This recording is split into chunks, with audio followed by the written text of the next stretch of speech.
Travel back in time with a trip inside the Iowa's News Now vault. Cedar Rapids, Iowa, and the farm problem will get some national television exposure tomorrow when Phil Donahue brings in his syndicated talk show. It'll be broadcast from the Five Seasons Center. And Barry Butters is live there now. Barry, is everything ready to go? It's getting that way, Dave. You'll probably hear in the background occasionally during this report. They're doing some last-minute mic checking, that kind of thing. Our production crew has been here all day along with the Donahue people. They've been getting things in place, getting them ready to go for tomorrow morning's live broadcast and for the following day's show, which will be taped immediately after that live show. Production crews were stringing cables, making sure the microphones, including Donahue's mobile mic, were operable. They were checking cameras and, in general, seeing to it that all the last-minute details were ironed out. They were also bringing in chairs, lots of them. It's expected there will be seating for just under 10,000. That's the number of tickets that were given away. The Donahue Show has gone live, on location, a number of times before. That's not new. But there is one thing that makes this show from the Five Seasons Center unique. I think the most unique thing about this remote will be this will be the largest audience we've ever done in the history of the Donahue Show. KGAN promotion manager Rod Kazat suggested the idea to Donahue to bring the farm issue to the nation. And the station is spending $10,000 on the broadcasts. I think nationally the audience is going to discover what Iowans are all about and really get a much better picture of the situation. This has sort of come to the front at the moment nationwide, and it has to be something that is of national concern. We want the woman in San Diego to relate to this and realize how this affects her as well. The manager of the Five Seasons Center says live, nationwide TV is great exposure for the center and the city, whether or not it directly brings in more business. It always just is an extra bonus for the center to be able to say that we've hosted these type of events. Now, in addition to Rod's letters suggesting that Donahue do his show from here, Cedar Rapids was chosen because of its central location. People from all across the Midwest are expected to be here for tomorrow's show and the following taping. In addition, they're saying that they really hope everybody turns out who has a ticket because they do want this to be the largest audience that they've ever had. Doors will open tomorrow here at the 5 at 6:30, and everybody should plan to be in their seat by about 7:45. Barry, do you have an indication, is Donahue going to stay on the main floor there, or is he going to wander around a bit? Well, it looks like he's going to be wandering around, at least according to his producer, possibly and probably all the way up into the far reaches of the Five Seasons Center. We should mention he has been around here. Our Carrie J. Hahn is going to talk to him just about a half hour or so, and he'll have excerpts of that on our 10 o'clock news. Okay, Barry, thank you very much. Sure. Thank you. You applied for a job here. The first time Phil Donahue came to Cedar Rapids was back in 1957 when a Collins radio recruiter invited the Notre Dame senior for a job interview. Phil Donahue didn't get the job. And what I remember most is your city hall is on an island. And of course, you didn't get a job and you were a failure, right? No, I didn't get the job here, although there were many times in my life when I wish I had. But this time, his visit is being beamed by satellite across the nation to, in his words, put a face on the agony of the farm crisis. One of the things we want to accomplish is to bring airwaves, which belong to these people in the first place, to them for the opportunity of saying how they really feel about something very personal and, in many cases, very painful to them. As a city boy who grew up in Cleveland, I hope to go away from this experience a little bit more wise about what's going on in agriculture, and I have children. I care about the future, and I think we ought to bring our collective energy to resolving this crisis. Donahue feels the East and West Coast media centers have been insulated from what's happening here in the Midwest. I think that's one of the problems here, is that we've got a country that's sort of whistling with its back turned. The stock market is going through the roof. Happy days are here again. In a lot of ways, we're fiddling, you know. We're like Nero on the violin while the rest of the country's in crisis. We don't. Midtown, Manhattan, does not seem to be influenced at all by the very real personal legacies that are threatening to end here in thousands and thousands of places in the Midwest. About 10,000 people are expected at the Five Seasons for the two shows, the biggest live audience the Donahue Show has ever had. It's a little like having 10,000 people over to your place. You know, you want everybody to be glad they came. That's what a host hopes for, an occasion where everyone is pleased that they made the decision to come. And that's going to be a very challenging thing for us tomorrow. I just think with this many people, we are likely to get, I think, a very real reflection of what it is that is most troubling the people who we've taken for granted all these years. Phil Donahue knows how to work a crowd, and he had a crowd to work today in Cedar Rapids, his largest in-house audience ever. Wearing an Iowa jacket, Donahue did a warm-up prior to the show. He loosened up the audience and told them many times over to keep their comments short. The sooner you make your point, the more likely it is to get other folks on the air. You can't give a long, brilliant speech.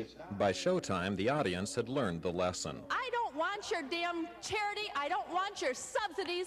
I want a price in the market. It's more the ones that went out and got greedy and bought up a lot of land when the prices dropped. No.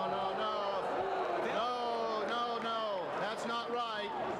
I'll give you a chance, I promise. We're in Cedar Rapids, Iowa, and we'll be back in just a moment. Panelists included a Southwest Iowa farm couple and a Dubuque banker. But the key to a Donahue show is the audience and the star. The Cornflakes man, you're on, sir. Don't talk about subsidizing the farmer. The man that printed the box made more than the man that grew the corn. How much our government spends on weapons, and it's $300 billion a year. President Reagan told you what he was going to do, and he carried Iowa comfortably. More farms and less arms. It's ridiculous. And Phil. Yeah, what is it? And Phil. Though he's rarely at a loss for words, Donahue was slowed a bit today when asked, Phil, would you like to invest in a nice little farm in northeast Iowa? We're in Cedar Rapids, and we'll be back in just a minute. The opinions expressed during the show probably were not new to Iowans, but Donahue and his staff think they did accomplish something, that is, focusing attention on the farm problem and bringing that to the attention of the urban housewife. But how did people here in Cedar Rapids react to it? John Okerstrom surveyed them. The more than 7,000 people in Donahue's audience arrived in early morning darkness. By car and by bus, they jammed interstate ramps and other streets around the Five Seasons Center. They lined up with tickets from all corners of Iowa and beyond.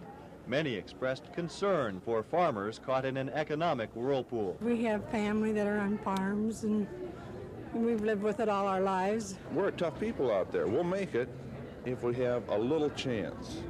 But you can't keep cutting somebody's throat and expect them to come back all the time. Undoubtedly, everyone here carried opinions about the farm crisis with them, but only a few people brought signs into the arena, hoping these messages would be seen across the country. I work at the Mid-Prairie Junior High School, and the boys there made this for me to bring today, just to make everybody aware that we are important people and we are needed. Like millions of Americans who watched on home television sets, most here sat and listened. A relatively small number spoke about the farm problem and about what should be done about it. Still, for many, being here was participation enough, an important statement made without words. Oh, I think it brings people closer together, realize there's a problem out there. Well, I came to learn something, and I really got a lot out of it. Certainly, it gives people a good idea what the stress is here in the Midwest. The more than 7,000 people here left without finding a solution for the farm crisis, but then few here thought they could do that. Instead, what they did was raise public awareness here in Cedar Rapids and across the nation. Maggie Jensen reports on the host who came to Cedar Rapids with just that in mind. I have to say this from a personal standpoint. I'm really glad we came. Donahue says he was pleased with the shows he did today. He said in a way they were different from anything he's ever done because of the size of the audience. The only problem we had was it was hard to find the people who were speaking. Over here, Phil. Yeah, go ahead. To your left. The problem was that when somebody started to talk, you have a 360-degree field here, and we didn't know where it was coming from. But sooner or later we found him, and I didn't think that was crippling. Donahue says he feels he accomplished what he set out to do in Cedar Rapids, to focus national attention on the people who are the victims of the farm crisis. to make people who are as yet unaffected by the problems on the farm realize how serious those problems are. The biggest problem that the people suffering in the farm community have is the apathy of the rest of the nation. There were a couple of issues which were not discussed during the two shows. One was farm suicide. Maybe this is my judgment, perhaps. I felt that maybe it would be better, rather than going out of my way to raise these terribly painful stories in this arena, that maybe we should take advantage of this opportunity to give the people in the middle of this crisis an opportunity to say what they think caused it and what they'd like to see done about it. Militants by farmers was not discussed either. It didn't come up, what you would call a kind of extreme radical militaristic position, did not surface. And it's also true that I didn't raise it. It's amazing how much common sense you will find in a studio audience. And a studio audience this size, I have to say, I think we found a lot of common sense during these two programs. Bob Lamb delayed his farm chores for a little while today, and so did thousands of other farmers. They came into town to tell America they need help and better prices for their crops. The farmers made their pitch live to a nationwide audience on the Phil Donahue Show. We're fighting to save the family farms instead of having corporate farming. But it was an older farmer from Whittier who got the most attention, at least from Donahue. Bob Lamb was dubbed the Cornflakes Man by the famous talk show host, and for a few moments he had America's ear.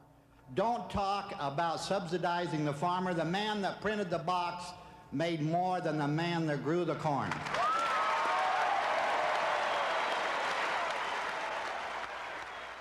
Lamb stressed the farmer makes a nickel from each box of cornflakes. He wonders if that makes a dime's worth of difference to the consumer. I guess as a small family farmer, I hope the housewife in Chicago or LA or Manhattan got a little more out of Donahue's program than she did out of As the World Turns, because I think the long-term aspect of the farm program is going to reach her, but she doesn't know it yet. Lamb raises a small herd of stock cows on 80 acres of land. He hopes someday someone younger can take over. Bob Lamb doesn't have a big farm or a big tractor or big money, but he does have big concerns about the future of agriculture. Lamb says it's not just a burden for him, it's a burden for everyone, and he hopes today's show won't let America forget. Wade Wagner for Iowa Tonight.